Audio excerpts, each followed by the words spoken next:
Good afternoon, everyone. It's my great pleasure to welcome you all to the Marketing Future Seminar. Whether you're joining us from across campus, from industry, or from elsewhere in academia, we're delighted to have you here with us today in person, here in Malmstensalen, or online.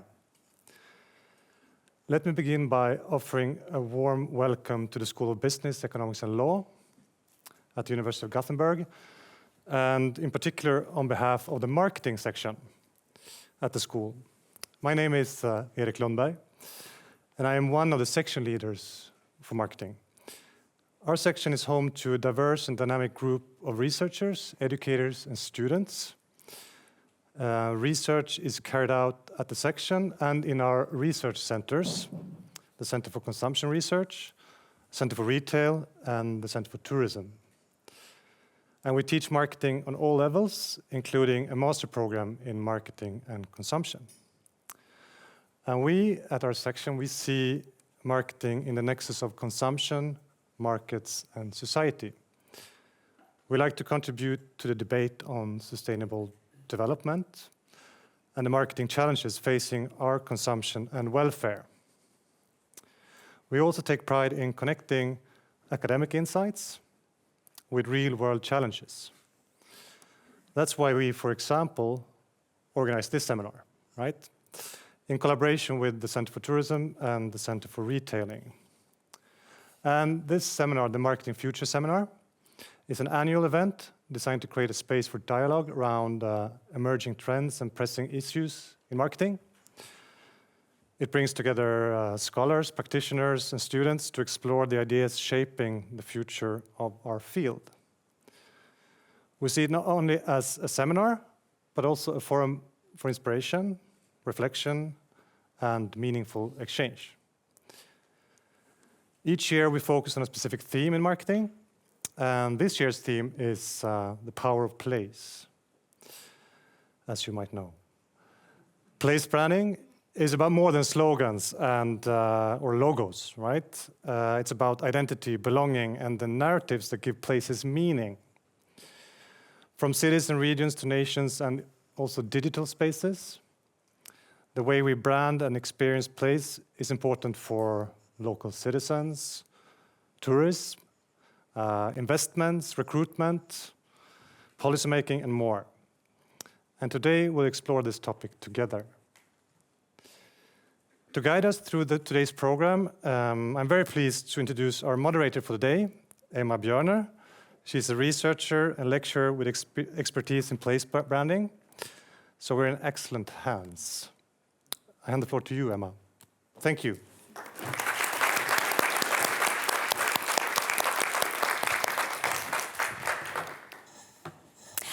Thank you so much for that nice introduction, Erik. Hello, everyone. Very nice to see you here. I'm very happy and honored to moderate the Marketing Future Seminar here today. I am also very eager to hear from 4 experts that we have with us here today, sharing their perspectives on how we together can create sustainable and attractive places. And this with a view to a large number of stakeholders, both tourists, residents, companies, and talents. This is a topic close to my heart, and I believe this is a topic also close to your hearts. We have an exciting afternoon in front of us. We will hear first from Mihalis Kavaratsis. He is Professor of Place Marketing at Manchester Metropolitan University. He will talk about supporting place attractiveness through place branding and place communications. Then we will hear from Katarina Torstensson. She is Sustainability Strategist at Göteborgs Co. She will talk about developing more attractive and sustainable places through tourism and events. Then we will hear from Megan Rife.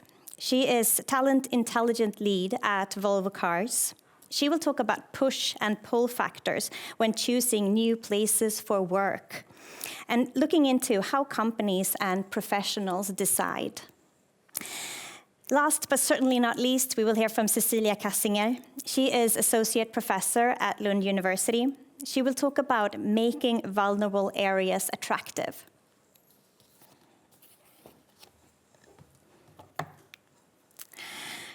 These 4 presentations will be followed by a panel discussion. During all presentations and during the day here today, you will be able to ask your questions via menti.com. To do so, please enter menti.com and use the following code, 56945473. We have also put it up in some places here in the room for you to see. During this panel discussion at the end, Eric, that you just met, he will help out to monitor your questions that you raise and select a number of them to address to the speakers. And after today's seminar, for you who are here in the room today with us, there will be coffee served outside the room. So please stay around and mingle with us and then continue the discussion on this interesting topic. So, without further ado, I would now like to introduce to you our first speaker today, Mihalis Kavaratsis, who is a leading voice in the field of place branding. Mihalis is Professor of Place Marketing at Manchester Metropolitan University. His academic and advisory work focuses on identity-based and participatory approaches to place branding and place communications. Mihalis has co-founded the International Place Branding Association and is Senior Fellow at the Institute of Place Management. He has an extensive record of publications, including a number of scientific articles, as well as co-edited books such as City Branding and Inclusive Place Branding. So in his presentation, Mihalis Kavaratsis will explore what makes a place attractive and how that connects to the place identity. He'll guide us through the idea that place branding isn't something imposed from the top down. It's rather a co-creative process shaped by the people who live in, work in, and care about a place. Mihalis will offer a big perspective, or more of a holistic view, on how we can balance different goals and include a wide range of stakeholders in place branding. His approach highlights how participatory place branding and effective communication can help places become not just more attractive, but also more inclusive and resilient. So please help me to welcome Mihalis Kavaratsis.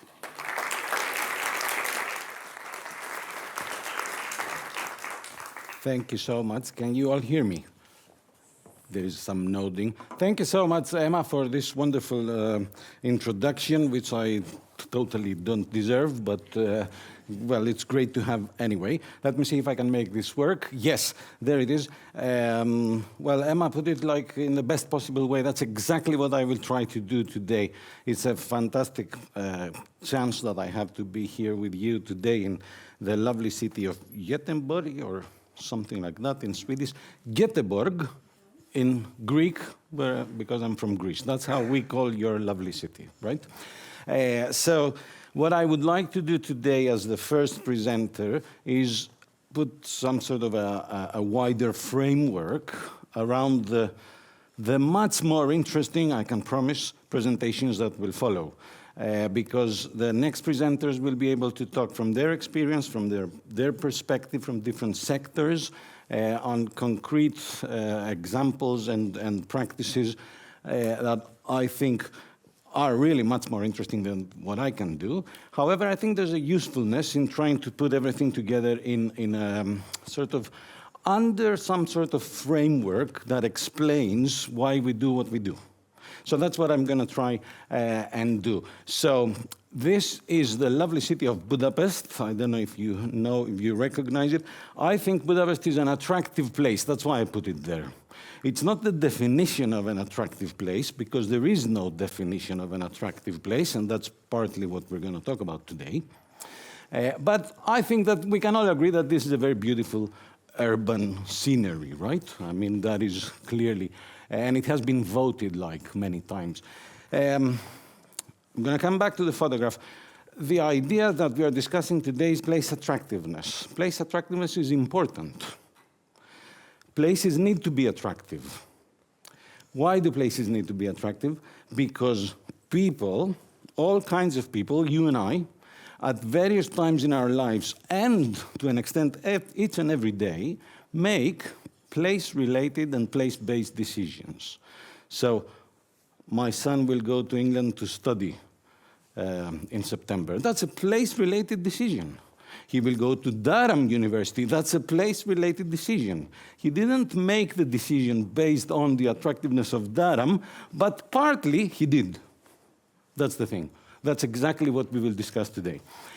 So it is very important for places to be attractive. Place attractiveness, to an extent, resembles the idea of beauty, human beauty, right? And I'm going to just stick to that idea for 1 minute to note two very important things about place attractiveness. First, no, we need to go back one at a time. Well, they both come together. That's okay. So beauty, as we all know, comes from within in humans and in places. What does that mean in place attractiveness? That means that place marketing, place branding is not about putting some makeup on something and selling it to the world as beautiful. It means that we start with place identity. We start with the reality of the place, with the identity of the place, with what the place is, if you want. Easy to say, difficult to do. I'm going to come back to that. So that is the idea. So beauty comes from within. Place attractiveness is built on place identity. And then, of course, we all know, as Plato apparently first said, that beauty lies in the eyes of the beholder, right? People find different places attractive for different reasons. And the same person finds different places attractive at different times of their lives because of different circumstances and all things like that. So it is a tricky concept to deal with. If the beauty comes from within idea emphasizes the need to start with place identity, the beauty is in the eye of the beholder idea emphasizes the need to talk about stakeholder engagement in everything that we do, to emphasize the importance, it's beyond importance, the essential importance, let's stick to that, of understanding what various audiences and stakeholders need, want, etc. from a place. So that's what I will try to do today. Let me elaborate a little bit on some of these ideas, starting on, well, unfortunately, you will have to suffer a little bit because I will have to also introduce myself very briefly, exactly what Emma said. I will not repeat it. Some examples of the work that I have been doing, mainly in an academic environment in Manchester and other universities, sometimes out in the streets, not as much as the next presenters. That's why they will be able to put much more concrete examples around what I will say. So we said we need to start with place identity. Place identity, as the human geographers amongst us, if there are any, will know, is a very tricky concept. It's not easy, right? And there's a particular challenge in making it a workable, an actionable concept to work with and produce something from it in terms of marketing.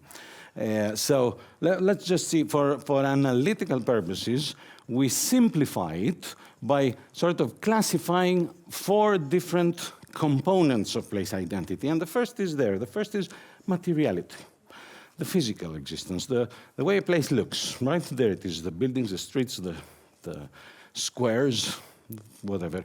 We'll come back to all that. So materiality becomes then the first component of place identity. I like to think of that as the first source of place brand associations as well, right? So materiality. Then you have institutions, so the way in which a place is run. So the governance, the rules and regulations that help a place operate, run, exist. The third is practices, so the way people do things in that place. The way they have their traditions, they go about their everyday life, all the things that the people in that place do. And most places have specific ways of doing things. And then fourth, final source of place identity associations is the representations of a place. And this can be in popular culture, like in books and novels and films and songs and music. It can be also in our promotional activities. So when we as place marketers decide to say something about the place in whatever way we try to do that, all we do is offer to a very, very wide audience another source of associations to use and have in their minds with our place. That's all we can do. We don't change the reality because none of that alone changes the reality. All of them work together. That's how we start with place identity. I call them sources of associations because that's what, the one way to think about the formation of what we call the place brand is really how these four sources of associations come together in people's minds. And everybody individually, necessarily, we process them and we create in our minds something that now we call the place brand. Earlier we called it identity, probably mistakenly. Sometimes we call it image, reputation. Whatever it is, it's a big discussion that we will not have today. Let's stick to the idea of the place brand. So that's how we need to start with place identity. Now, then we need to talk about communication. So, because places also communicate. When I teach my students, like early, first and second year students about place branding, we have various sessions about communication. Really one of the sessions, sometimes the whole session, is just that, a discussion around this photograph. Whether these people actually communicate. And then slowly the first reaction is no, they don't. But actually, slowly, we see that, of course they do, because communication happens in many different ways. We communicate through words, through actions, through behavior, through body language, through silence, through presence, through absence, through arts, as we have been discussing yesterday. Lovely topic, by the way. So there is a lot of ways in which communicate, and the same for places. I'll try and put together in as simply as possible, if I can, the way in which I think place communication happens. Thank you. You see, that was a communication now that you probably missed because you didn't see what I saw. You heard me saying something that is communication. The fact that I talk about it now is further communication. That's the wonderful discussion we have with my students when I talk about the previous photograph. Let's go to place communication. Generally, so I believe, let's say that's my proposition around how it works. There are three types of communication. For lack of imagination, we call them the first, second, and third type of communication, right? Primary, secondary, and tertiary. Primary communication, I also call it sometimes unintentional communication. So it is many things that we do in a place, that happen in a place, that we have in a place, that we don't have in a place, that we don't do in a place. We do not have in our minds anything around communicating when we do have or don't have them, but they are actions or inactivities that send very powerful messages about the place and its brand and its attractiveness. So I think, again, for the sake of simplicity, for analytical purposes, we can sort of divide them into four broad categories. We could divide them into 40 categories. Let's stick to 4 for now. We have landscape strategies, very similar to what I said about materiality as a source of place identity. So these are measures that we take in the physical realm, how to improve the place, the public spaces, etc. We have behavior, because we said communication happens through behavior. And we have all these services, events. I know your city emphasizes events, and that's great. Events are great tools, so we're going to hear about that more later. And all these opportunities that people have to live, work, and play, because generally, a bit simplistically, we say people do three things in a place. They live, work, and play. And then we have the infrastructure, which is important and necessary, and then we have the organizational structure, the who does what in this city, and very importantly, who is in and who is out of our efforts, who is included and who is excluded. And I know we're going to talk about that again in a very few minutes. What's happening here? There it is. So generally, we have gone through a lot of processes, a lot of development in our thinking around place brands. We started with the idea that place branding and attractiveness could be one idea that summarizes the place, the essence of the meaning of the place we thought we need to find. But soon we found out that that's not true, because places are much more complicated and much more interesting than that. So now we talk about the place brand and place branding and place communication as an invitation to the co-creation of the meaning of the place. So many different stakeholders that next presenters will cover, and that is very important. Now, I have 1 minute, and if I don't, I know the hosts will actually give it to me, right? So to just finish with the last idea. What I call the participatory place branding process, and it could be the participatory place attractiveness development process, right? I call it the ATLAS process. ATLAS is the acronym of these words: ask, think, listen, act, speak. And they really are what they say. Ask is about research and analysis, understanding our place, the environment, what we can do, all the possibilities. Think is a stage of deliberation, developing a vision for the future. Listen, very important, listening to our stakeholders, engaging with various groups of stakeholders, and really understanding how they feel, what they want, how they need to see their city, and what they don't like in what we say, and the other way around. Acting, we covered it in sort of placemaking, infrastructure development, all the opportunities to live, work, and play. And then we have finally a necessary but secondary kind of step of marketing communications, which was there in the previous framework. I didn't talk about it. Marketing communications in the same way, like a promotion, the logos, the slogans, and everything. The next presenters, I hope you will see that all of them will talk about parts of that. So I thought it is useful to just put an umbrella kind of idea around the discussion that happens from now on. And it's not a linear process. It's a cycle. And it's not a cycle, it's a wheel. You set it in motion and it keeps rolling. That's what happens with place attractiveness. Communication through behavior. Emma stood up. She is standing there, meaning that I have to basically stop. Thank you very much for your attention. Thank you, Emma. That's it. You can stand. We can stand here together, I think. Yeah, I think all of us would like to hear from Mihalis for much longer. Thank you, though, for wonderful.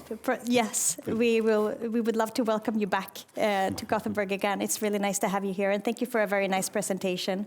Thank you very much. So you talk about a holistic and collaborative approach to building and managing place attractiveness.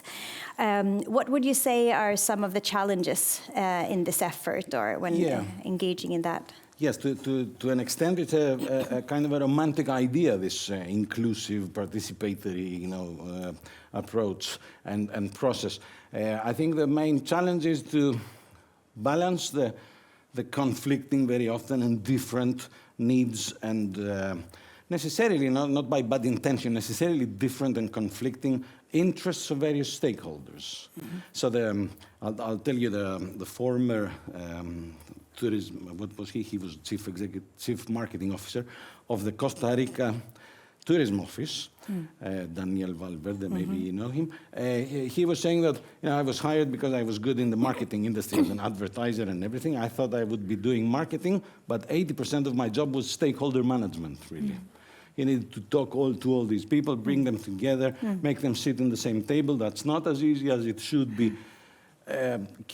Maybe it is easier in Sweden. You are the judges of that. It's much more difficult in Greece. It's way more difficult, obviously, in Costa Rica and other places. There are cultural differences, but that's it. Making everyone just sit down and develop a common, understand the joint effort.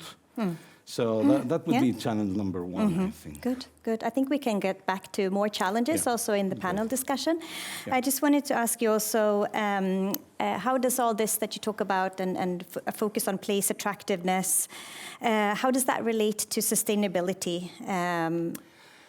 Yes, I think the main...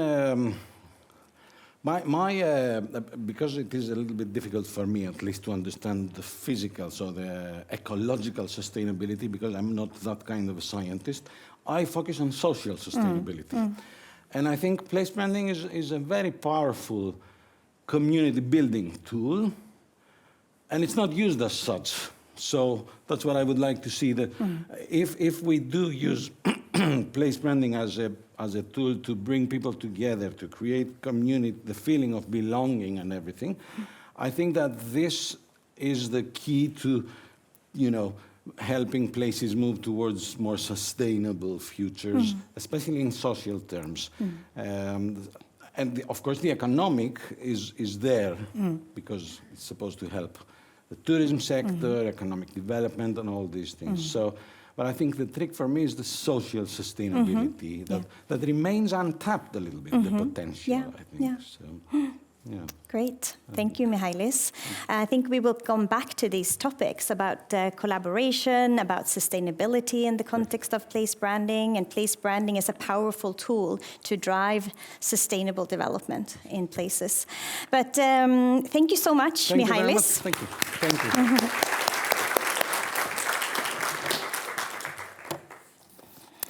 So next, it is my pleasure to introduce to you Katarina Torstensson. Katarina is sustainability strategist at the destination management organization Göteborgs Co. There she's working with sustainable destination development.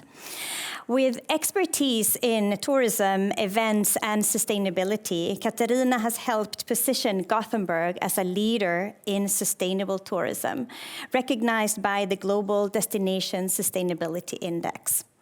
She's also played a key role in major international events and Gothenburg's successful bid for European Capital of Smart Tourism.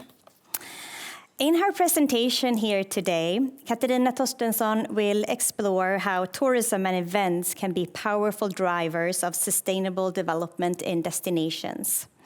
Drawing on over 20 years of experience at Göteborgs Co., Katarina will share insights and examples of how the organization has contributed both to the sustainability and attractiveness of Gothenburg. Her talk will also focus on the importance of stakeholder collaboration, effective tools, and real-world cases, while reflecting on current challenges and emerging trends in the field. So please join me in welcoming to the stage Katarina Torstensson.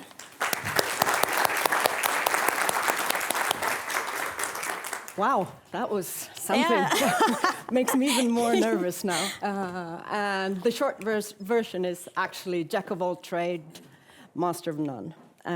So to get us a bit in tune here on attractiveness and sustainability, I'd like to start out with attractiveness as in a place to visit, a place to live, or a place for business. According to a large international study made by the consultancy firm Resonance, they specialize in place branding and place making, they say that the forces that attract visitors, residents, and talent are becoming increasingly aligned. And as you can see here, there is a significant alignment between places people want to visit, live, and work in. So that is some sort of a starting point for me right now. And the same consultancy firm, they use this framework to sort of try to wrap your head around what is an attractive place. And they are talking about livability, lovability, and prosperity. And if you look into what's behind these words, you can actually also see that they encompass elements and all the perspectives of sustainability. So this was sort of where I started forming this presentation, because this is a new one for me, so bear with me. So I represent the Destination Development Organization of Gothenburg, and we are owned by the city of Gothenburg. And one of our primary goals are actually to get people to discover and choose Gothenburg. But we also have another part of our mission, which is to contribute to the development of a sustainable destination, so that everyone that works and lives in Gothenburg benefits from our industry. So we have a two-folded mission, which some of our sister organizations in Europe don't have. Either they have the marketing part or they have the development part, and we are lucky to have both, because that gives us an impressive toolbox, actually. So I'm going to talk a bit about the context that we act within, and Mihalis, he touched upon that before. And we work in a multi-stakeholder context. And if you look at each of these stakeholders, they are quite different. And I'm going to start with the city of Gothenburg, which are our owners.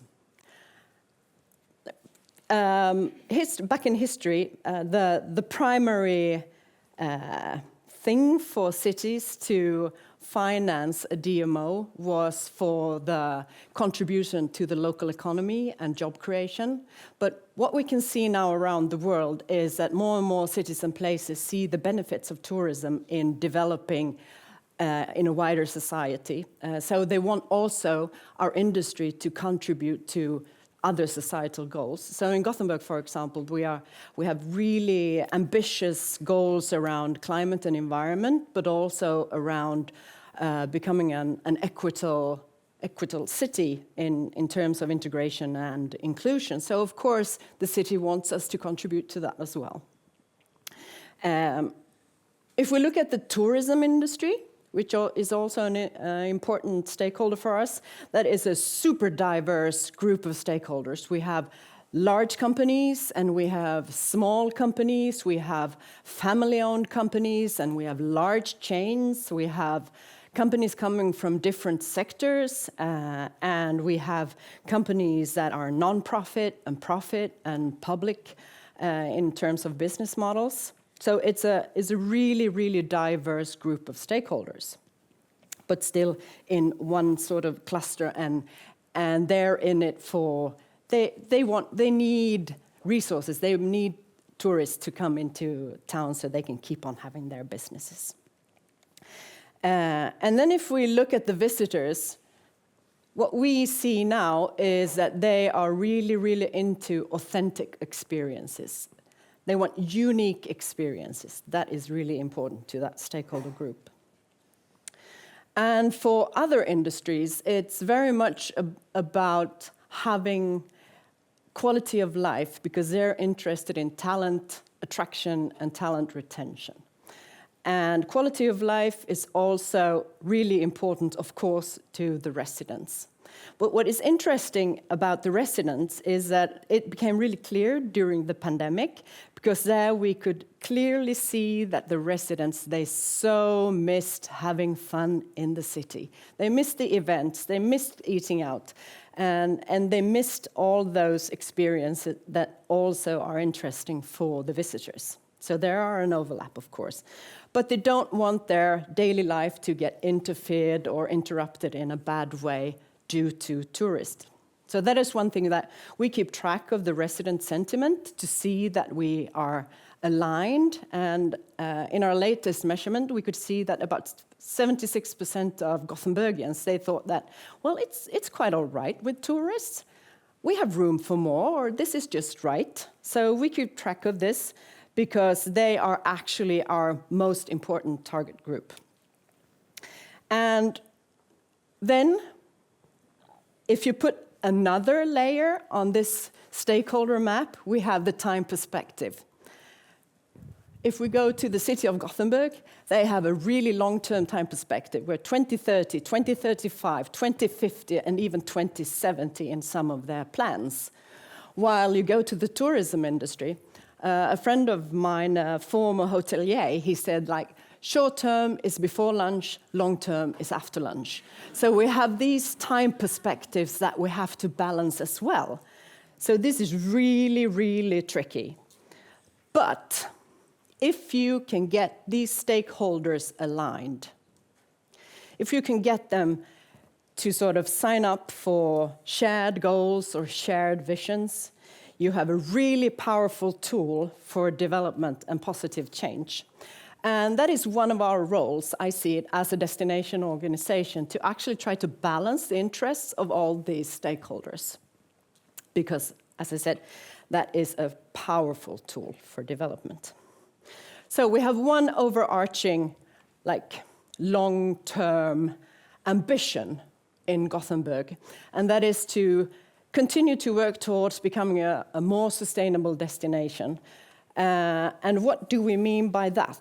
For us, in our industry, a sustainable destination is about being or becoming a more welcoming and inclusive destination, a prosperous and growing industry and destination, and that is within the planetary boundaries. But we also want to be able to contribute to society at large with our industry. So the industry is not the end goal, but an instrument to contribute to a better society. And one of our powerful tools is the city's program for destination development. And this is aligned with the other programs within the city.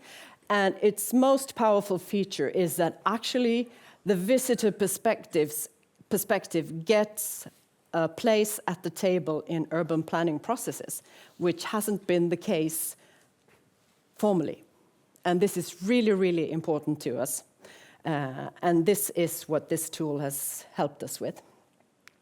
Another important tool for us is the Global Destination Sustainability Index, which, yes, it is an index and a benchmark, and we benchmark against ourselves, but also against 100+ destinations around the world. But even more important is that it is a really good tool for destination development. And it has helped us with the groundwork of the destinations in terms of sustainability. So as for today, we have about 95+% of the hotel rooms in the city that are environmentally certified. We have attractions that are really front runners in their sectors, like Liseberg and the Gothenburg Opera. So the groundwork, it's important with the groundwork because the devil's in the details. And as you also know, that Gothenburg has a beautiful portfolio of annual events. And events are great tools because they are mobile and limited in time and space, which makes them flexible in their sort of constitution. And as I said, the devil's in the details. We have used the Gothenburg Cultural Festival to set sustainability standards, to push the suppliers, but also to use it as test beds to find solutions for, it could be disposable-free events, for securing gender equality on stages and equality in pay, and also engaging young people in the programming of the events. Events are also instruments of soft power. In the 90s and to early 2000s, Gothenburg had had a worse than bad reputation within the LGBTQI+ community due to severe crime and violence towards this group. So one of the activities that the city did was to see to that a pride organization was established in Gothenburg and West Sweden. So the city supported the West Pride, and in 2007 we had the first rainbow parade in Gothenburg with 60,000 people joining it. So that is one way of making a statement as well, what are important values. I also have to mention the 400th anniversary of the city of Gothenburg, where my brilliant colleagues, Therese Brusberg and Therese Lyrström and Sofia Bernson, they are in the audience. And this was an honorable assignment that we got from the city to lead and facilitate this process. And it was based on the dreams, the wishes, the wants from the residents. What did they want with the future of Gothenburg? And one frequent one was getting closer to water and to swim in the river. And this is one outcome of the anniversary. And due to this successful leading of the process, we now have a clear assignment that we should be more involved in city placemaking processes in the city. And that is also a really, really good tool for us, because it not only helps us to develop more places that people want to visit and to be part of and to live by, but it's also a way to spread people at the destination and also spread the tourism income as well, so that more people benefits from these things. I want to just touch really, really briefly on the, I'm going to swap that one, on the brand platform, because branding is part of this, of course, and we have recently updated the brand of Gothenburg, and we have done this together with the investment company, Business Region Göteborgs, and also with the talent attraction organization. So we have aligned the foundation of the brand, which we also can see around Europe, that this is frequent. And I'm not going to talk about the position or the personality or all those stuff that are in the brand book. You can read that. It's on our website. But I will look into some examples of stories instead. This is Yukimi Nagano. She's a singer in Little Dragon, a band from Gothenburg, probably more known internationally than locally. She's the opposite of Håkan Hellström in a way. So if you actually read this feature, you can see that she is talking about Gothenburg as this warm hug, where she comes home when she's been abroad. She comes home to Gothenburg is really home.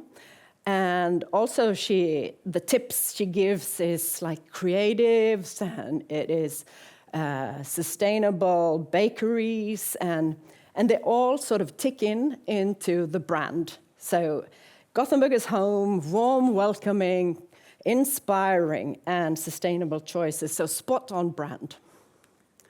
And this is another example from Halloween, where you could pass on your old Halloween masquerade dress and then give it further. I would say that this is, of course, also a bullseye on brand. It's inclusive, it's on collaboration, it's warm, it's about sustainability, it's innovative. So also really on brand. And then we have this one, an article in BBC that says, the Swedish city fined for missing an environmental target. I would say that this is also really on brand, because if you read it, you can see that it is about a city that is innovative, it is bold, it's about sustainability. We are challenging structures, but it also shows the flaws of the destination. And as I said before, that we know that those that want to visit Gothenburg, they want authenticity. And showing the flaws is also part of the authenticity. So I would say that this is really, really on brand, even though it's not a branding article, but it's a story about the city. And to finish this all up, I would like to quote a good friend of mine. And he says that the brand of a destination should be cited as a sum total of shared stories and experiences. And I would like to add to that, that with consistent, ambitious, sustainability-driven actions and activities, maybe the stories will tell themselves. Thank you.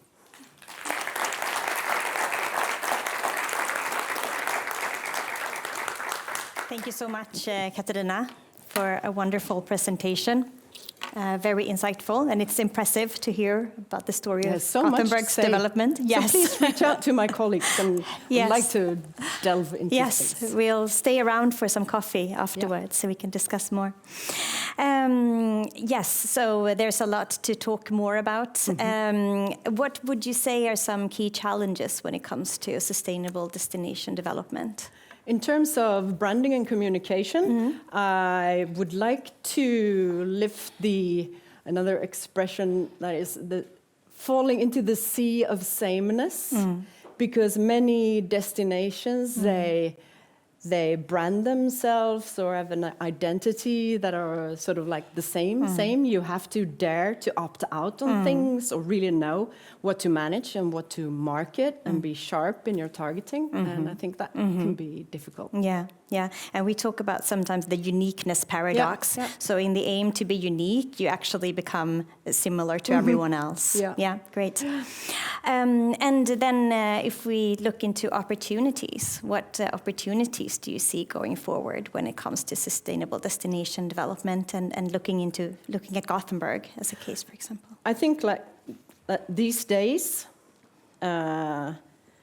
you have to be bold and stand tall on your values. And I think that in the long term, if we can do that, we will it will benefit us. And when you see that democracy and freedom of speech is under threat around the world, I think it's even more important to talk about. We have the film festival, we have the science festival, we have the book fair, to actually show the world that we have these institutions in Gothenburg. Yeah. I think that is a real opportunity as well. Yeah. What would you say is the main value of these institutions?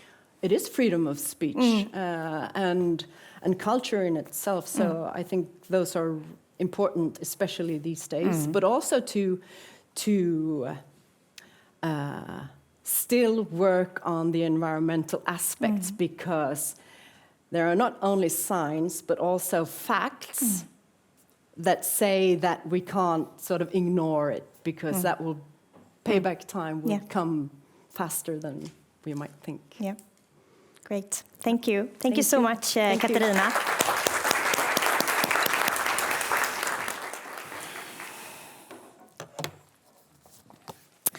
Okay, let's move on to our next speaker. Next up on stage is Megan Rife. Megan is a strategic labor market expert with Volvo Cars People Analytics team. She's also an active member of the Talent Intelligence Collective internationally. With a political science background from the University of Michigan, she has held academic roles and worked internationally, including at the Carter Center. Megan has lived in Gothenburg for over a decade and has helped companies attract talents in fields like IT, engineering, and life sciences. In her presentation here today, Megan Rife will explore how both professionals and companies weigh push and pull factors when choosing new locations for work or expansion. She highlights the importance of considering diverse stakeholder priorities, ranging from family needs to business functions like finance, talent acquisition, and R&D. Megan's talk offers a corporate perspective, on what makes locations sustainable for long-term talent and business growth. Please help me welcome Megan Rife.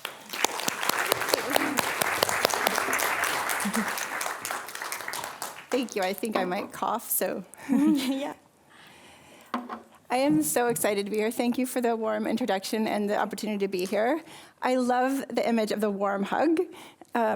Gothenburg, I came here for a 4-month position at the University of Gothenburg, and I never went back. And I don't even want to talk about where I'm from. So I am so energized to be here because everyone is, I didn't know that this wasn't there. First of all, I want to thank all the people who are working on Marketing Gothenburg, because it really makes the efforts of global talent acquisition. We can question the word acquisition. We call it talent acquisition, and it can be debated in academic circles, that despite relatively low salaries compared to other countries and high individual tax rates that people are looking at, many people come to Sweden to work and study, and they stay. And those of us who work in talent attraction for companies see a lot of complementarity and really appreciate the work that you're doing. But the story is, so that you can see the good news is in the white column. This is AI talent coming to and from Sweden in the 12-month period between September 2023 and September 2024. And during the same period, about 0.85 of a person left Sweden for the number of people came in, for breaking even by about 1,137 people.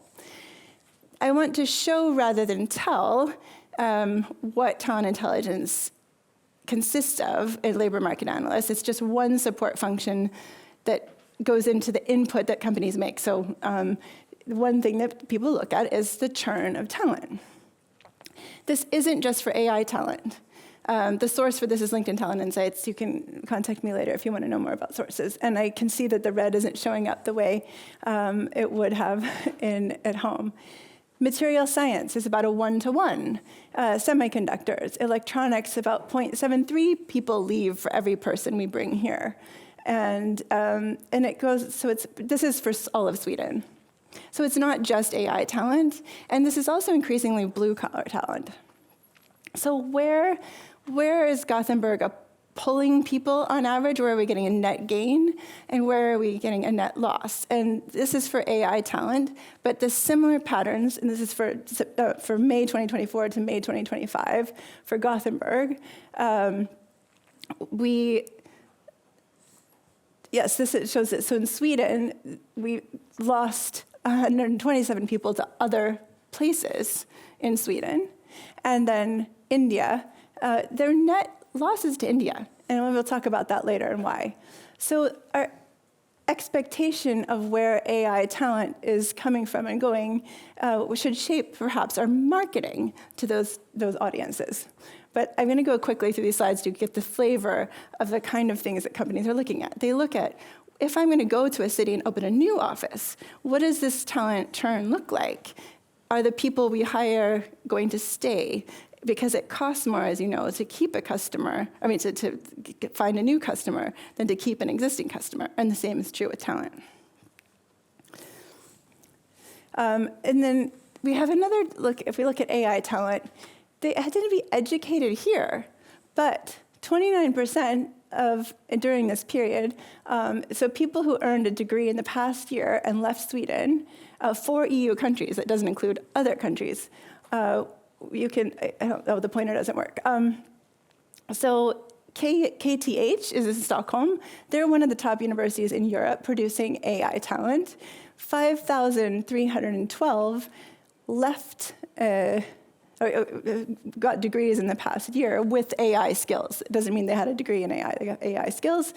And then 3,770, according to LinkedIn Talent Insights, still were in Sweden as employees at a company, which shows you that there's a great deal of talent loss, which is normal. So we look at locations for many locations, and it's not unusual.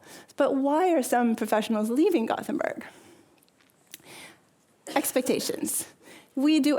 Gothenburg and all of the people do a fantastic job of marketing. People have the image of the house or the technology, the slides you saw of quality of life, balance, nature, innovation, all of the things the previous speakers talked about, the things that I love about Sweden. However, the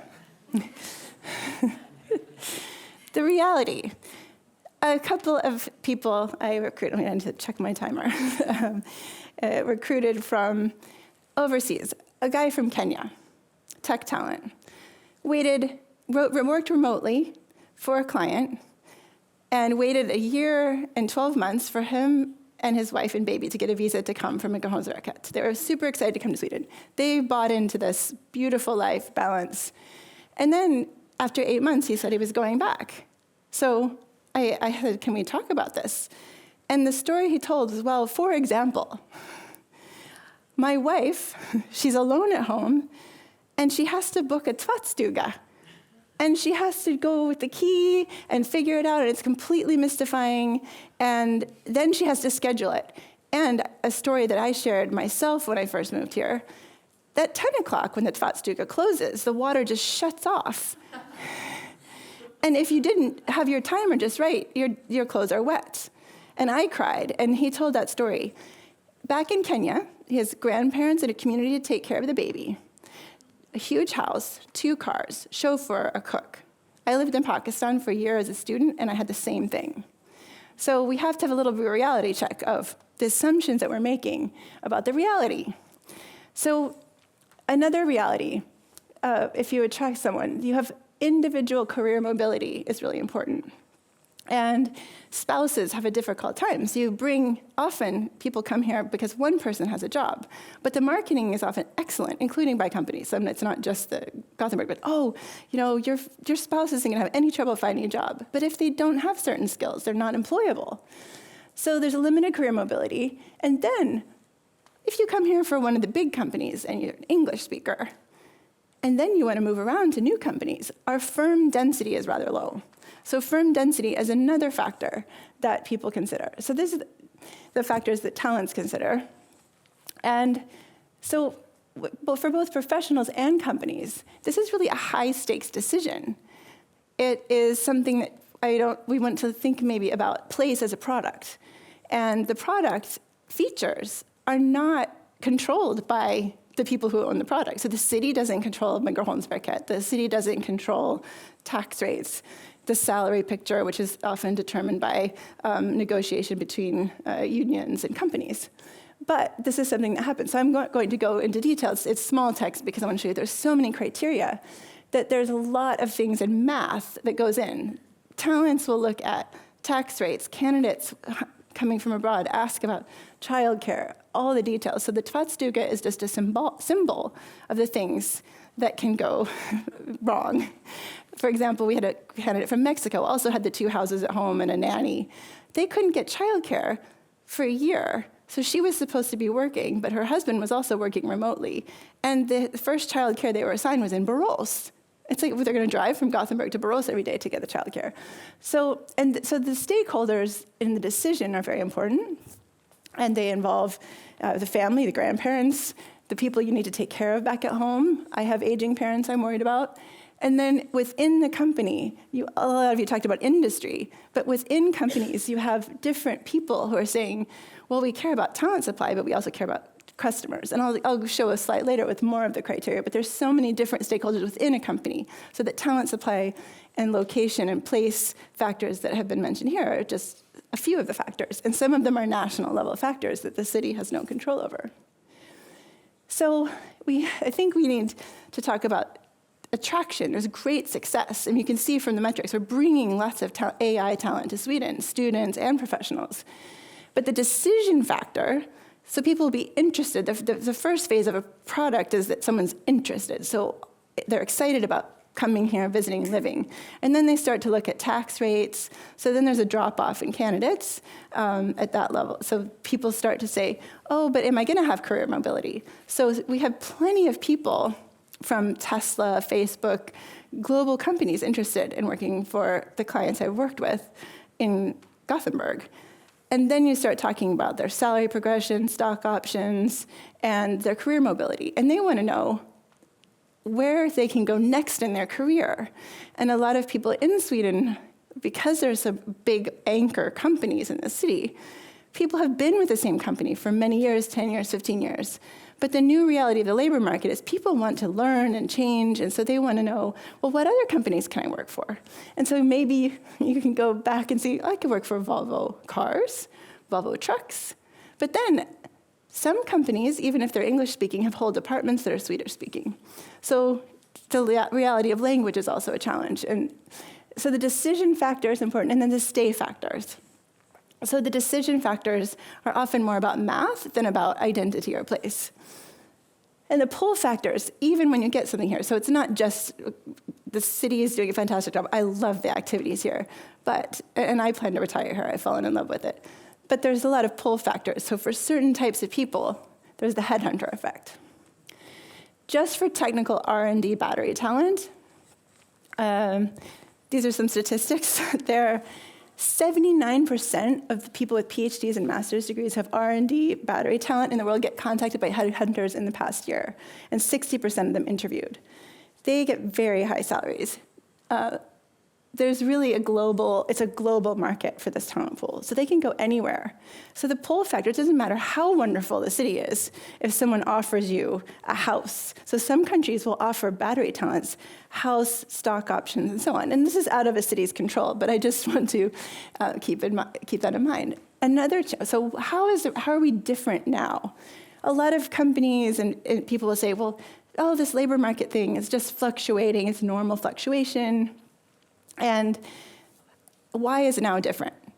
And you're probably hearing a lot now about people being laid off all around the world because of AI or tariffs or changes in companies. But the long-term trend, I don't know if you're familiar with age pyramids. So Sweden's age pyramid is on the top. It's the men and the women balance by age group. You can't see that. It's like from 0 to 4 all the way up from 95 to 99. So the left side is 1996. And the right side is 2022. And you can see just in a short time how the aging populations the number of young people supporting the aging population is very low. And talent shortages are in China. This is the age pyramid for Shanghai. These talent shortages mean that all these employers are competing for a tiny pool of young people, and you see shortages in every category: construction, blue collar, AI. So when I'm looking at these talent flows and patterns across different competence areas, customer care, there's not an area that's not in shortage. So in the short term, we probably see, there's a high unemployment. And we can talk about that in the Q&A, possibly. So Sweden, I'm not going to go into the details, but Sweden is not able to meet its current competence needs without importing talent. The schools are not producing the engineers, for example. But it's not just Sweden. Again, this global war on talent. All of these other locations have shortages. So even India, we often have this image of India as being the place where we could potentially bring people here. But you saw that Gothenburg is actually losing talent on average to India. Why are they going back? Because India has a native industry now in R&D, semiconductors. They have their own companies, and their firm density is really high, which means you can move around a lot. I'll skip that quote. This is basically saying for electronics, it's a global market. So I'm going to skip. I lived with 27 Pakistani women, and I was going to ask you to guess what they do for a living. They were. I want to go back. Wait, I can't go back. Can I not go back? Oh, yes. Okay. I found it. Sorry about that. So these are aerospace engineers and software developers. And our assumption tends to be that people from some countries we have these assumptions, but actually the more women are in STEM in some of these other countries, Pakistan, Tunisia, Algeria, than there are in Sweden. 25% of employed software engineers in Pakistan compared to Sweden, 16%. So we need to think about who we're attracting, because India might not be the place anymore. We need to micro-target to the right audiences. So I could go on and on about the different criteria. So what is it? Labor market analytics looks at many different criteria. And there's always a trade-off between them. So there's a trade-off between values that a company has versus cost of talent. You might want high-quality talent, but it's too expensive. And all the stakeholders in these categories are represented by different departments in a company. So labor affairs works with tax, or comp and ben works with... So you have to balance all of these trade-offs and decide which location is going to meet your criteria, just like a family.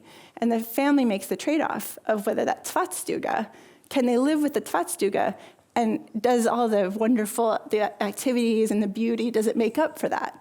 Or would they rather live at home and have some other things that aren't so nice, but they have a nanny or a laundry that they can work with? Thank you.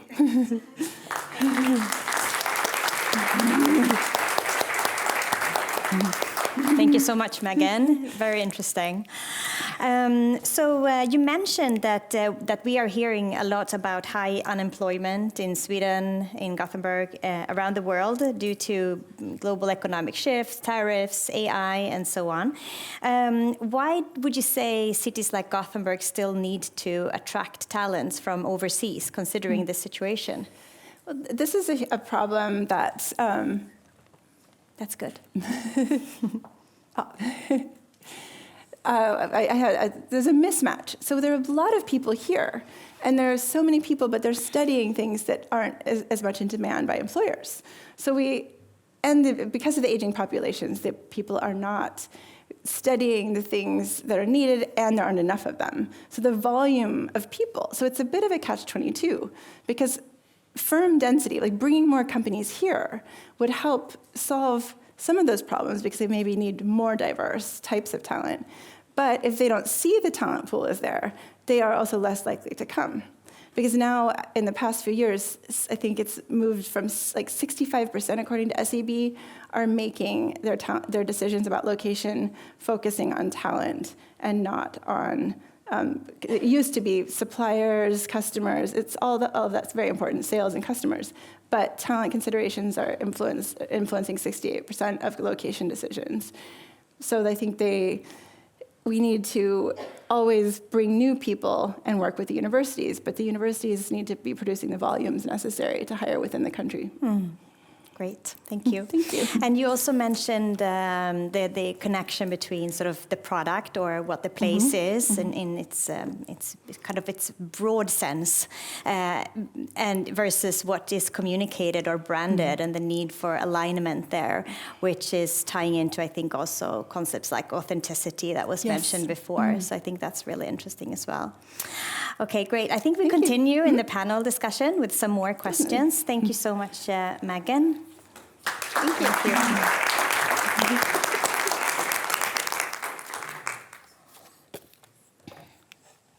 Okay, so we have come to our final speaker before we have the panel discussion.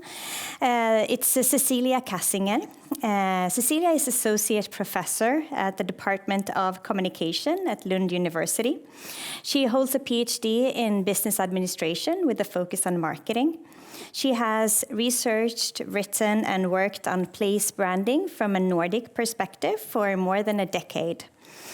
Her work focuses on the transformative power of branding and marketing communication, especially in marginalized places. In her presentation here today, she will talk about making vulnerable areas attractive, and she will address how places with tough reputations can be seen in a new light. These are often neighborhoods built during Sweden's Million Homes program, areas that have faced years of negative media and social stigma. Cecilia explores how both communities and companies are starting to shift the story. Instead of just seeing problems, they're showing the potential of these areas. She also highlights why local voices needs to be part of the change. So please help me welcome to the stage Cecilia Kassinger.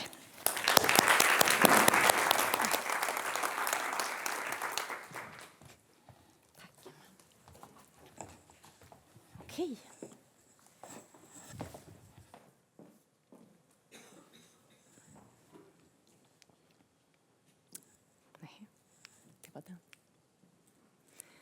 Okay, so thank you, Emma.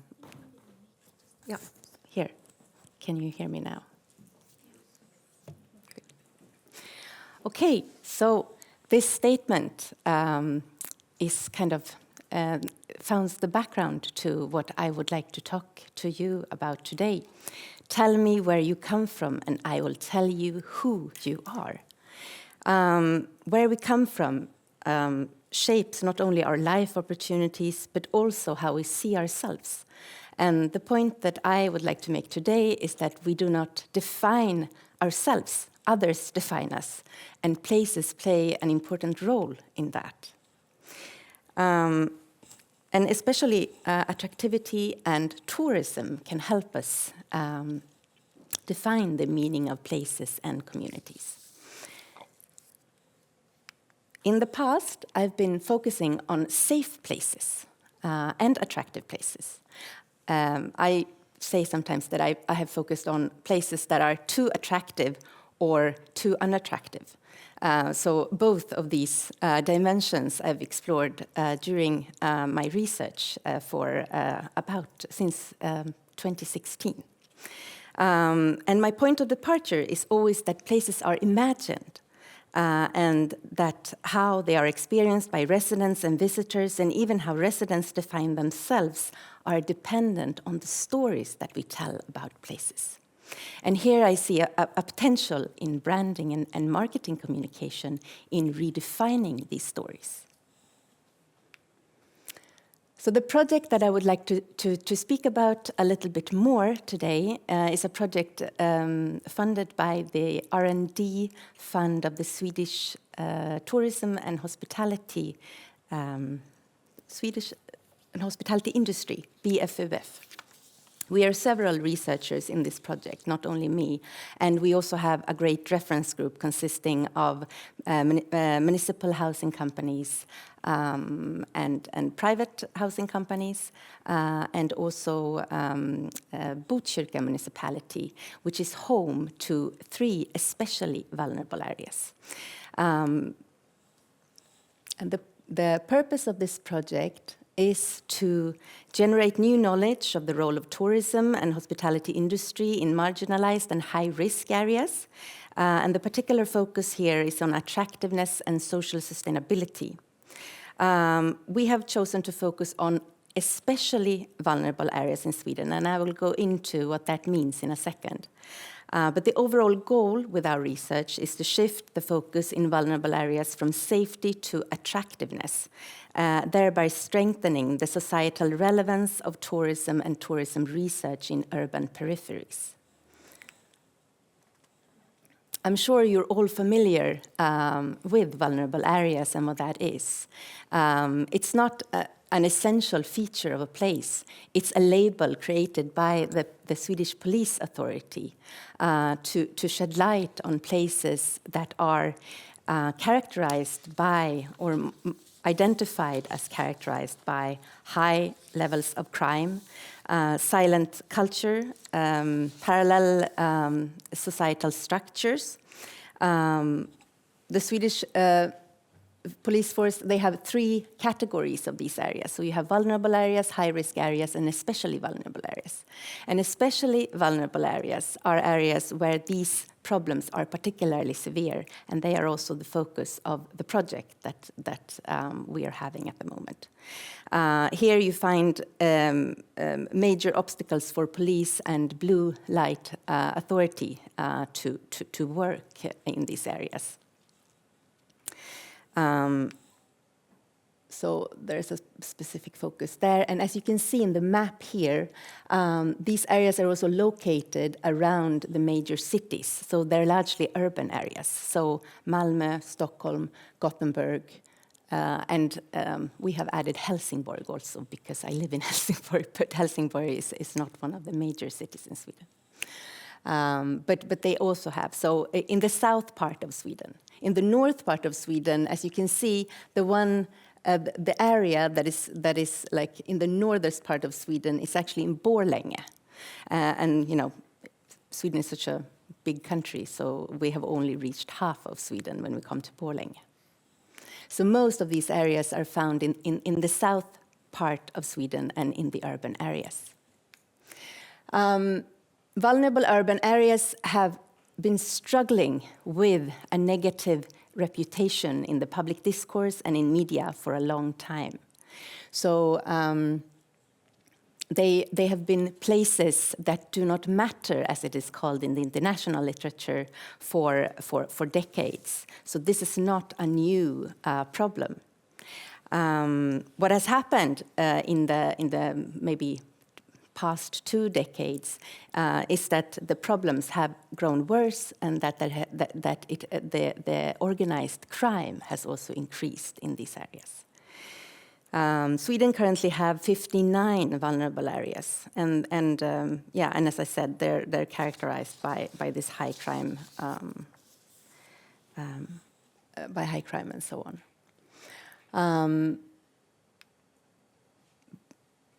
I don't know if you can see this, but in the national media, there has also been a focus on precisely these areas. In 2017, Donald Trump, for example, during an election rally, he said, "Look at what's happening in Sweden." And he was referring to what is happening in these areas, which will also shed light on these areas in an international context. So from that point onward, I would say that they were also, the reputation was also worsened because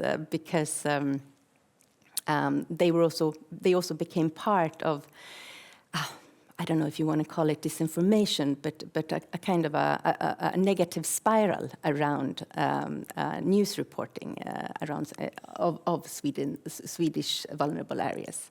Sometimes these news were true, and sometimes they were not true. They have a lot. These areas have lots of obstacles to overcome in order to be attractive, and this is what our project is about.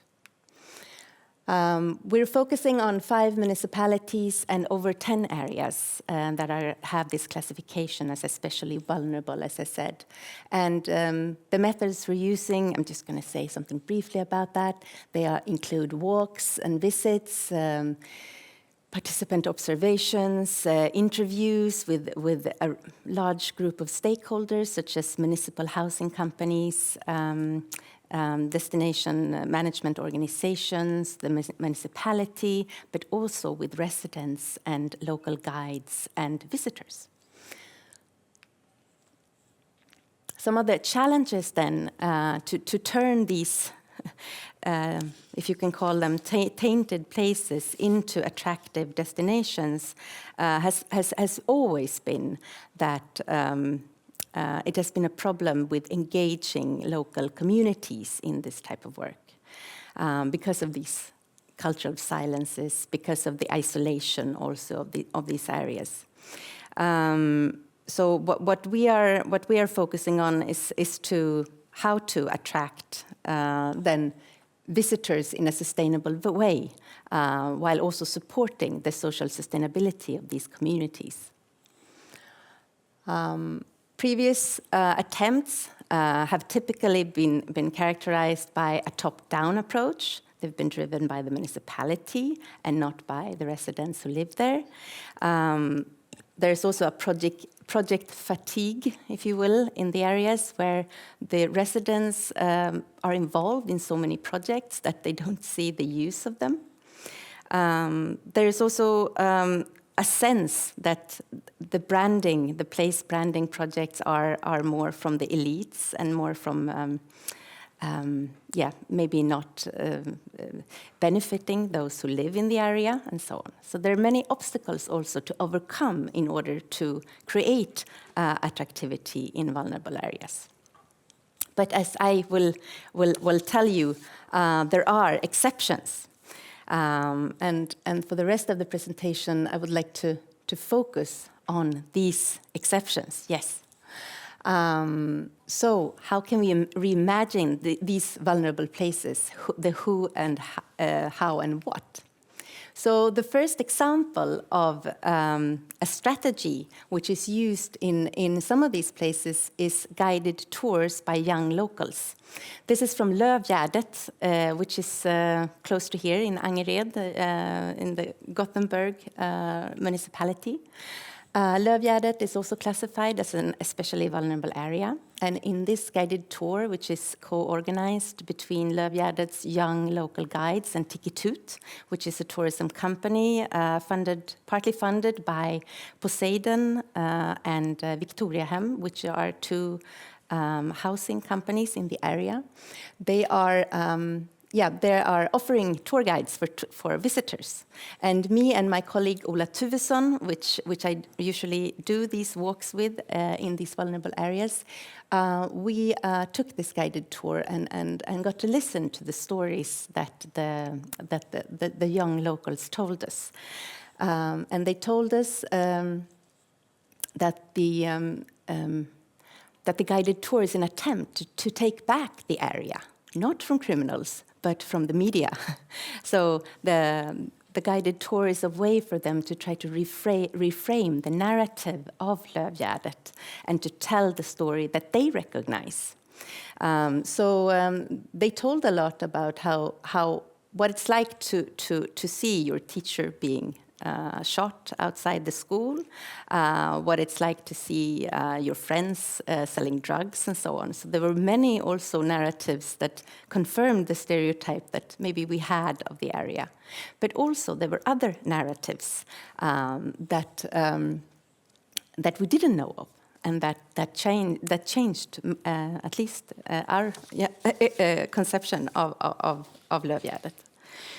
So this is one of these strategies that locals are using. This is another one. 100% Husby is a platform for local artistic expression created by and for the people of Husby. And this was recently shown at Husby Art Salon. And Husby, I should tell you, if you don't know, it's part of the Järva area in Stockholm. And the cultural house Stadsteatern in Stockholm, they are now not only at Sergels torg in the middle of Stockholm, but they're also out in Husby and in a range of other areas where they are moved to, so to speak. So parts of the cultural house are moved to these areas. And this is part of one such local exhibition which aims to transform the image and the narratives of Husby. Another guided tour that is very popular where I live, or close to where I live, is in Malmö, in Rosengård. This is a 90-minute guided food tour where Malmö's food entrepreneurs, get to show their supply or their food. So we have Falafel Number One, which is almost like an institution in Malmö, and it was the first outlet was founded in Rosengård some years or over, maybe 20 years ago or something. So yes, so maybe I will skip that, or yes, I have to show you this because this is so amazing. This is from the Botkyrka municipality, the municipality that's part of our reference group, and it's their young editorial team that are running their TikTok account, and they just received the 2025 Great Communication Award, in the Young Talent of the Year category, I should say. So they are reporting in this TikTok video a lot of things that goes on in Botkyrka, and also as an attempt to try to change the stereotypical and the stigma that are often put on people living in Botkyrka. So in conclusion, we could say that why I think that it is so important to think about attractivity and tourism and marketing in vulnerable areas, even though this at first glance might seem like a mismatch, is because attractive places are relational. They gain meaning in relation to other places. So the stigma that currently are in the vulnerable areas, I think, can only be broken if they are viewed from the outside. They cannot change this alone. But we need to go there and see these places. Or maybe some of you will live there. I know that Megan has lived in one of these areas, and I also grew up in a suburb and so on. So, I mean, but I think this change needs to come from the outside rather than from the inside, because we don't define who we are by ourselves, but this is done by others, and also in relation to the place that we live in. So this is the real potential, I think, that attractiveness can have for these vulnerable areas. Yes, I think I'll stop there. Thank you. Thank you. I think we can just take one more forward. Oh yeah, you have that nice as well. Yeah, it's the university's rebranding campaign. Thank you so much, Cecilia, for a very interesting presentation. It's interesting how you mentioned now towards the end that places are relational and that a lot happens also from people from sort of the outside of the areas and so on. But I also wanted to ask you a little bit about the people in the areas. How are they engaging also in communicating other stories about the area where they live? The people in the vulnerable areas. I mean, these are the examples I showed are some of the examples of how they seek to engage in the sort of the reformulation of the story of the area.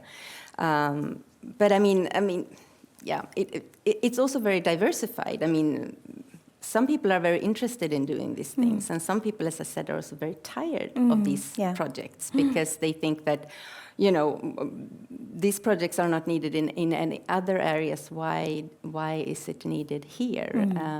So, yeah, I think the challenge is really to create attractiveness without exotifying the people living there, giving them maybe a greater voice in also formulating what attractiveness should be about. Right. And what, in your view, what do you think is attractiveness in the context of these areas? What does that tie into? I think the important point when thinking about attractiveness, and the point that I wanted to make in this presentation also, is to get people from other areas to visit the area, but also to get the people who live in these areas to visit other areas. Because a problem is also that many people are stuck in their own kind of neighborhoods, and they seldom leave these neighborhoods, even though they live very close to the subway, in Stockholm, for example. The metro, exactly. And maybe here the tram also goes everywhere. But still, people don't leave these areas, but they stay there, and that creates isolation. So I think attractiveness, above all, has some potential in breaking this isolation that many of these communities are experiencing. Great. Thank you so much, Cecilia. Thank you. Cecilia, please stay. And I would like to invite the other speakers as well to come to the stage. We will move on to the next part, which is the panel discussion. I would also like to welcome Erik Lundberg back on the stage. And he is monitoring the questions that we're getting on Menti, I hope. Yeah. So if you would like to ask additional questions to the speakers, and you haven't done so already, please go into menti.com and use the code 569473. You see the code here? And then we will bring up some questions through Eric. So I think what I would like to start with, actually something to all of you, would be, now you've heard 4 fantastic perspectives, or 3 other perspectives. What are some thoughts that came into your mind when you were listening to the other presentations? Do you want to start, Mihailis? Yes, thank you very much. First of all, it confirmed that everything else was much more interesting than what I had to say. And I thought, I mean, to go to, not to avoid discussing the difficult issues, I think, all three presentations brought into the surface how difficult the whole endeavor is, what kind of challenges we are facing, and how important it is for our places and for our communities to do what the wonderful ladies are doing in the best possible way. What potential it has to help, but how difficult it is to get it right. Yeah. That is the one thing that comes to my mind. Yeah. And I think that this is a very good choice of job. Then trying to help community. It doesn't get much better than that. Can I just stick to that for the moment? Yes, great. Thank you so Yeah, much. Anyone else? Any other reflections on the other presentations? I was actually thinking about vulnerable areas in relation to what you were saying, because it seems that talent recruitment will also have to come maybe from these areas in the future. So this is also something maybe to keep in mind, that people growing up there are also, like the future workforce. Exactly. And that is also important. And therefore, it's also important to strengthen these areas. And I was thinking about that in relation to what you were saying as well, about maybe the extended, mission of the tourism industry in Gothenburg and Co., that it also will involve these areas. I had that one that was tying to what you were saying, that because of the talent shortages, we have. The one reason I wanted to show the picture of the Pakistani women I lived with is that a lot of people from the utsatta områden, people might have an image of them as not being software engineers or potential leaders. And that if we can try to inspire those young people in those areas to love robots and engineering, because without that, we're not going to meet the needs. And most companies want diverse talent. Companies perform better when they have more diversity, gender and otherwise. And then the co-creation, you said, that co-creation can happen, but if you have too much churn, then we have to think about how do we integrate newcomers and co-create the place, because the tvattstuga effect, which is sort of capturing all the unexpected friction. When products, talk about friction with the product. The friction is what gets them to go into the local or newbie guide to Sweden or Facebook groups and damage the brand. So it's important that we think about how that happens with co-creation. I was thinking that the fundamentals for life has to be in place in a way before you can sort of start building an even more attractive destination. And also that we definitely have to collaborate even closer with all the perspective, with the vulnerable areas and the talent attraction areas. And that the brand has to sort of speak up to reality, or they won't resonate. We can't say something and then everything falls flat in a way. Yeah, that's really important. So it's tricky questions. Yeah. But fun. Yeah. Do we have any questions from the audience, Eric? We have a few. Yeah? Let's start with one that could be for everyone. This is a question, how do we continue promoting a city, could be Gothenburg or any other, while avoiding the negative effects that come with such things as gentrification? Who wants to grab that ball? Mihalis? That hot potato, That hot as the potato. English say. Yeah. I have a standard answer to that, which is also a way of avoiding to answer. I think the key is in inclusivity, but it's easy to stand here and say that, and much more difficult to really do that in practice. Gentrification has also like different phases, and it comes to different degrees. So I think it's a very powerful thing that to an extent we cannot stop. The life has proven that we cannot stop that. But I think by being inclusive and that's why I focus on participation, on participatory approaches, by doing everything, including the important stakeholders. I think that is the only answer. well, rather, it is the only area where we might find potential answers. So I don't have a better answer than that, I'm afraid. No, but here I think it's really useful to think about places as relational, because if you gentrify one place, you only move the problems to another place. So the best thing is if we can do this in a more sustainable way without raising the rents so much that the people living there actually have to move. So I think in terms of gentrification, I would say it would be more sustainable if one could think that it's not solving any problems, having new people moving in and so on, but rather trying to solve the problems that exists in the place. Because otherwise it will move somewhere else. When they cleaned up the square in Rinkeby, for example, and there were no people selling drugs there and everything was safe and so on, but the problems just moved somewhere else. It moved in between the houses, which was actually worse because then it affected children more. So these are also tricky questions, but maybe here the municipality needs to take a greater responsibility in ensuring that this is not happening. If I can come back for just 1 second, of course, I think we mentioned it yesterday.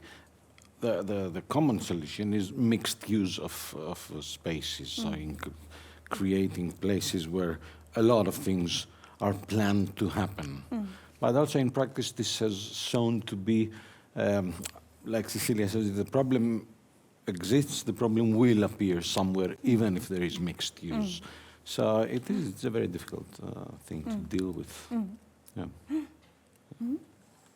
It's definitely not my field of expertise, so I'm just, what if we had like many places within the city? I had a slide with a concept I actually made up myself, since I'm sort of not a specialist in placemaking, that I called hyperlocal placemaking, because since you have a destination, you have all these small destinations within the destination.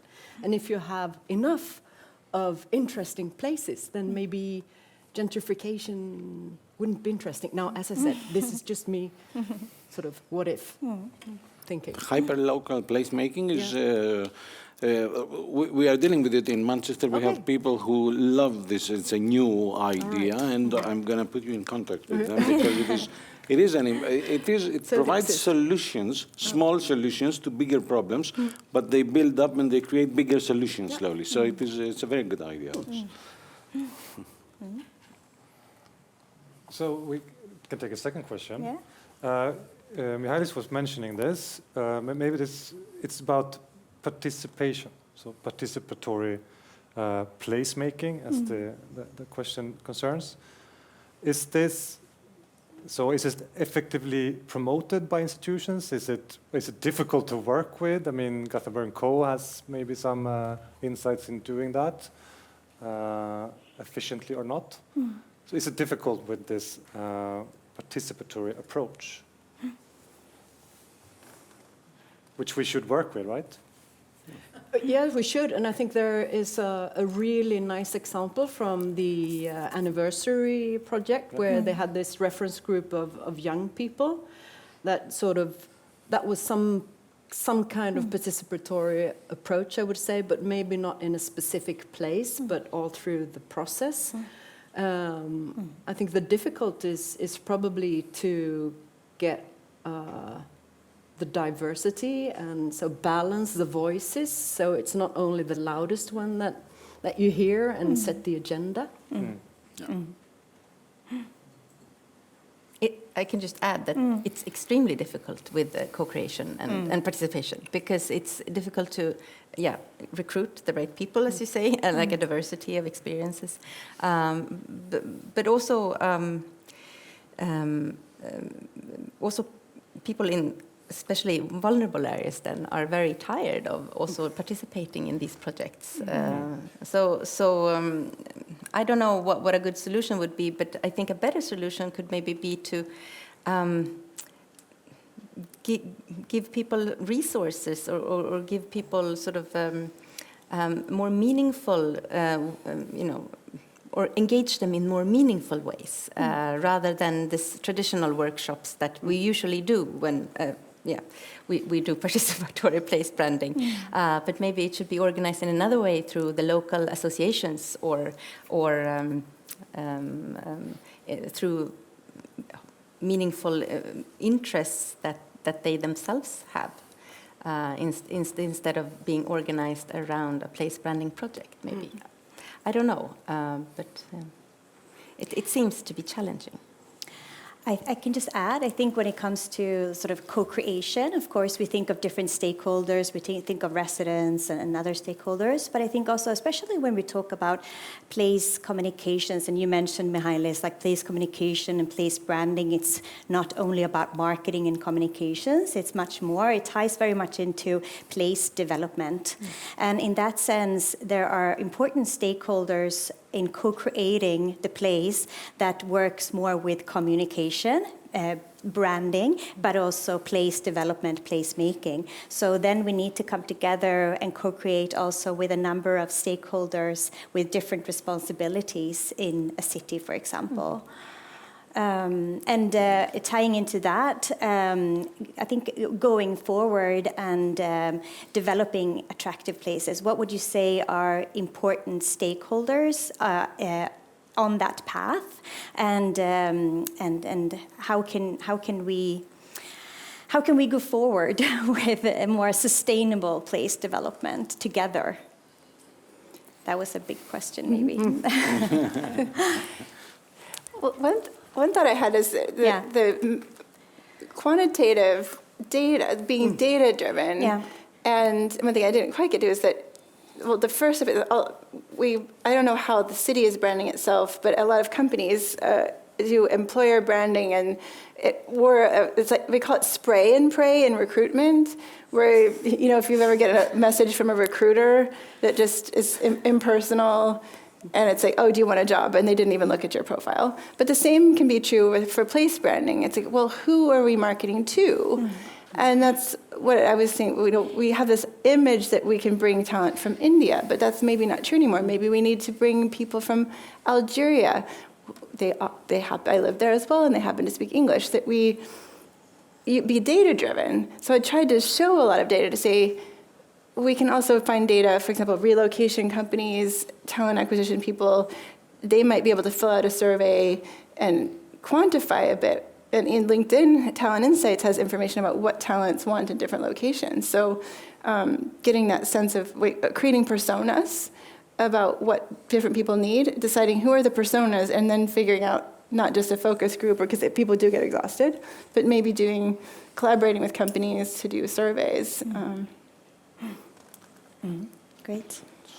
I think the business perspective is really important, and local entrepreneurs, especially also talking from these vulnerable areas point of view, there are many local shop owners and so on that are not really involved in any sort of place collaborations, but are very much on their own. So and it seems like Gothenburg has been really good at working with these local shop owners and trying to get them into place collaboration initiatives and so on. So that's really, I think you might be a forerunner here in Sweden, actually. But I think this is an important point to get them also on board with what it is that we want to achieve with place making and branding. And when different actors come together, they may have different target groups, audiences, but also goals and ambitions or objectives. When working together on this, would there be potential challenges in terms of because of having different goals? Could there be also maybe goal conflicts when we talk about sustainability in relation to place branding and place development? Have you come across that, or is that something that you see? I think there are always goal conflicts when you talk about sustainability, because you get it comes down sometimes to values, and then you get the resources. What are you going to put your resources into? And you have to put that in sort of the short term versus the long term. So there are, I would say that there are would be conflicts. Yeah. One causes it, I'd love to see, there's a lot of investment, and there was a workshop yesterday where there was discussion about putting art in these areas, but there's so many shows about Deckargata in Sweden, murder mysteries, and young people now, they do surveys of young people, and they want to be influencers.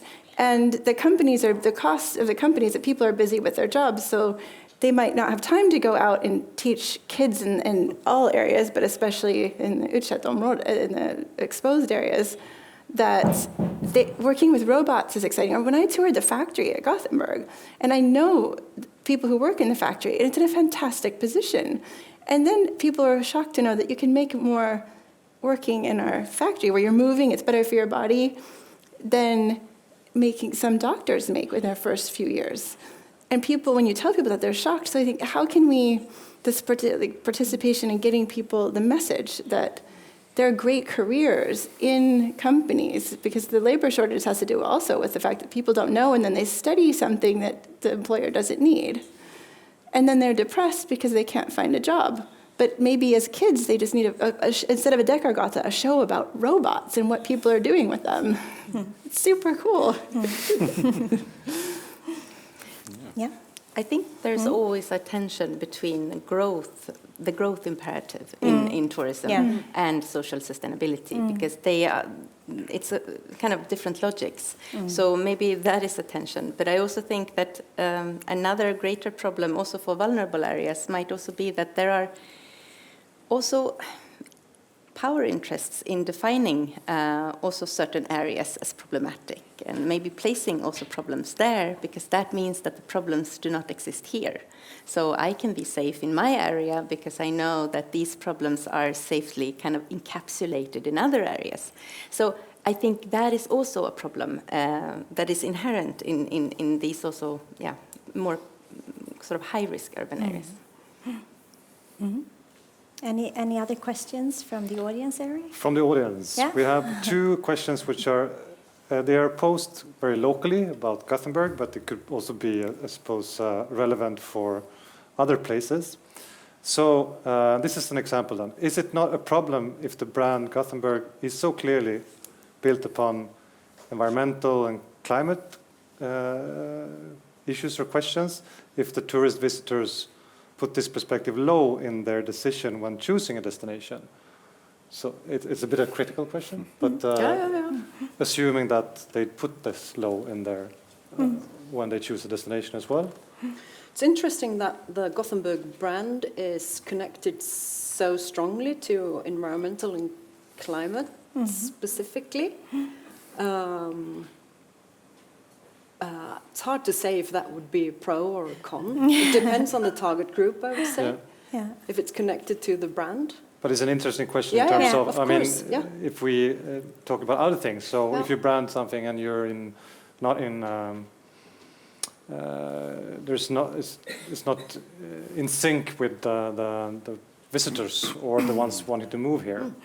But I suppose you know what they want. The thing is that it's quite interesting because this resonance firm that I referred to in my presentation, they also did research on brand performance and perception and how that works for different cities. And actually, Gothenburg was one of the few brands that had a balance between performance and perception. So it's again, maybe it's in the eyes of the beholder again. But of course, it is a problem if it's not aligned, like the brand, if it says something and it doesn't do what it's supposed that it says it will. It's not a tourist perspective, but companies, I'm sure you're familiar with ESG, the Sustainable Development Goals. It's becoming more and more common for investors, notwithstanding recent global political changes, that investors care about whether companies are contributing to the local economy, its circular economy. Companies look at sustainability it was one of the many criteria there, that the destination should be sustainable as one of the things that a company will prefer. I think when Visit Sweden do their research, they see that to be sustainable may not be a main driver to pick a destination for a tourist, but it's more and more a hygiene factor, so that you expect destinations to be sustainable. And then all aspects of sustainability would be important. Did we have another question? Should we take another, a bit local, but could be applicable to other places as well? Yeah. So it's about the, as it says here, the extreme reconstruction of this city at the moment. So how do you convince visitors to come back in such a period of extreme reconstruction? Is that an issue at all, or? Can I start the answers, as it's my first time here, Yeah. and I found my way. I really needed to go back and forth around construction sites, trying to, Google Maps showed somewhere, and then I couldn't go to that somewhere, and I had, but personally, it just makes me want to come back when all of that is over to see the wonderful result, probably, and that you cannot have the. You know, you cannot have the result without the kind of it's a process, you know, and I understand it. I hope everyone would understand it. So, but I don't know. So I would say, hopefully, what we can offer in experiences is sort of better than the flip side of infrastructure building. So that is one thing, and I'm not sure that we have seen anything in our surveys that we do yet. What we measure, we could see that bed nights is all-time high, so it's increasing for every year. So we can't say that we can't see anything, but we can't say that we don't see anything either. The effects of it. But reconstruction could also be a sign that something is happening and that Exactly. there are big investments being made here, and it's a really exciting city to come to, therefore. So it depends on how you view it, I think. Different perspective from a visitor and from a local resident as well, right? Yeah. Locals might be more annoyed by it, actually. I think so. I have one last question, but that's for you, Emma. Okay. But maybe we want to wait for that. Sure. Should I take it now or later? We can take it now. Okay. Yeah. Will presentations be made available to participants?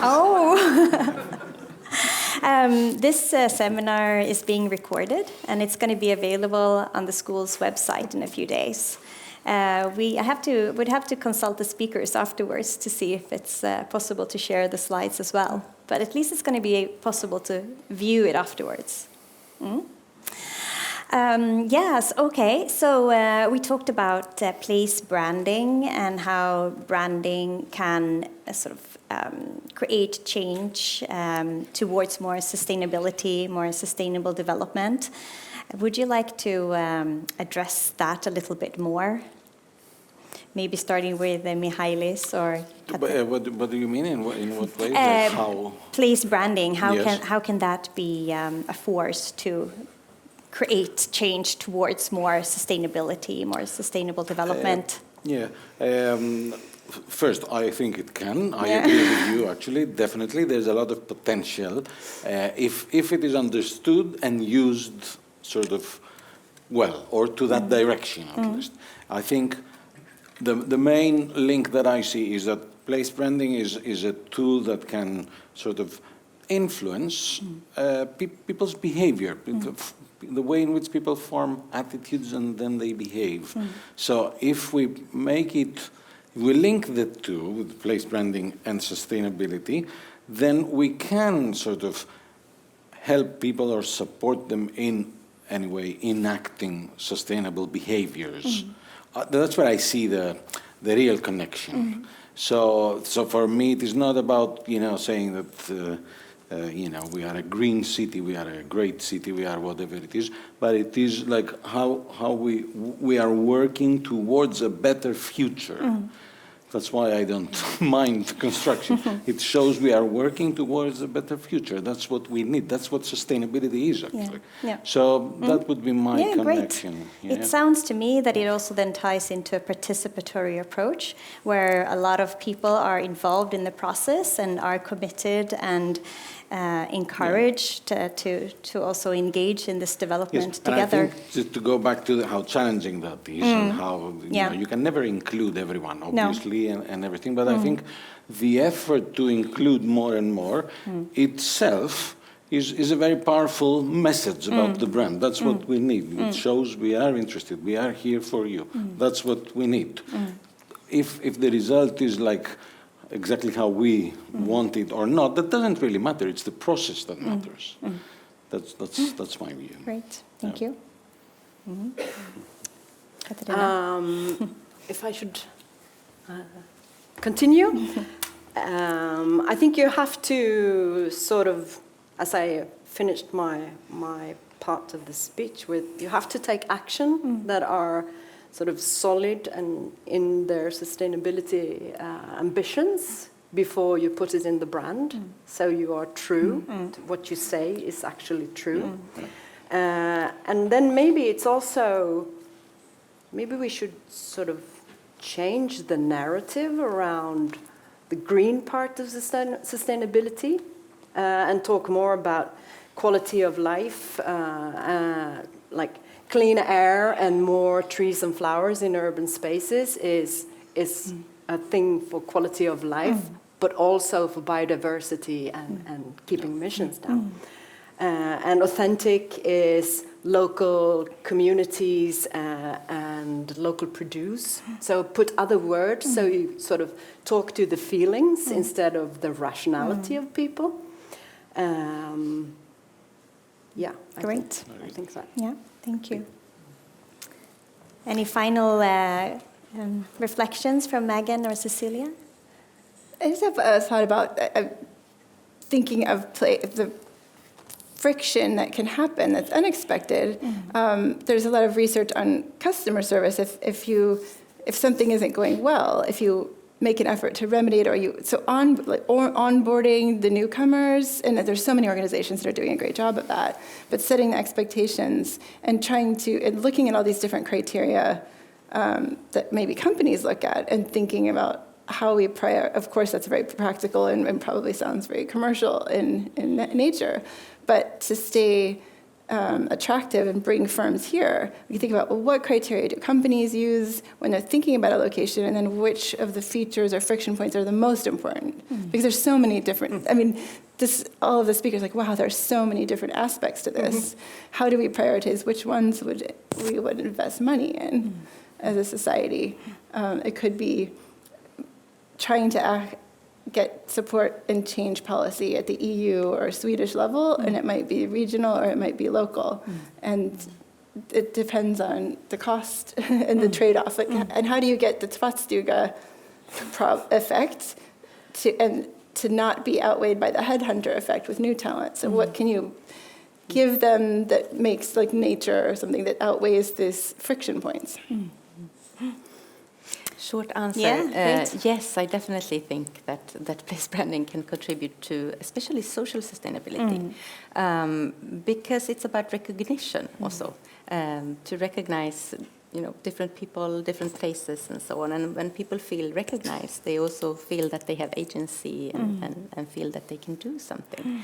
So I think that is also important. And also I wonder if the resident perspective should be separated from the visitor's perspective, or if maybe we should think about residents and locals in about the same way, that we all, residents also want to have attractive places and attractions in their local spaces and so on. So maybe that is also an artificial creation kind of that we also reinforce in research and practice and so on. I don't know. Maybe we should call the visitors guests instead. Yes, instead of maybe visitors, that's because better, that's quite passive. And Or future, future David residents. Attenborough looking at those. Exactly. Call them guests because they are using our room in a way. Yeah, I heard an interesting presentation about something called guestship, So we have hospitality, and then there's something.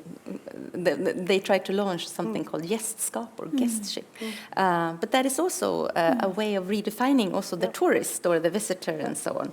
So I think maybe you're onto something there. But you did mention Resonance, who have Yeah. proof that we all, visitors, residents, everyone, looks at the same kind of criteria, looks at the same resources. Yeah. So I personally would call it, we are all tourists anyway, that's the thing. But That's right. it's a very philosophical discussion for later. So. Thank you. So we're getting to the very end of our Marketing Future seminar here today. I have really enjoyed these past couple of hours. I hope you have too. We have talked about the power of place and how we together can create and brand places that are sustainable and attractive.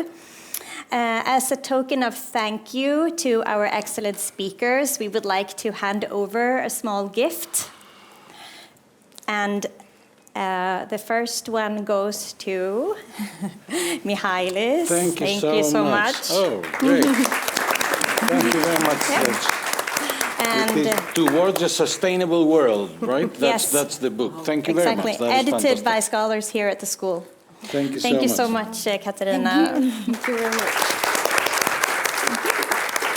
And to Megan, thank you so much. And finally to Cecilia. Thank you. Thank you so much. Thank you very much. Yes, so for those of us here in person today, there will now be coffee served outside of the room. So please stay and mingle and continue the discussion together with us. Also, please keep in touch with us at the marketing section. Here you see Eric's and my email addresses. For example, if you would like to talk to us about the topic for next year Marketing Future seminar, send us a line. We're also very open to different kinds of collaborations. So thank you so much to all of you coming here in person today and for you listening in online. We hope that you have enjoyed the seminar. Thank you.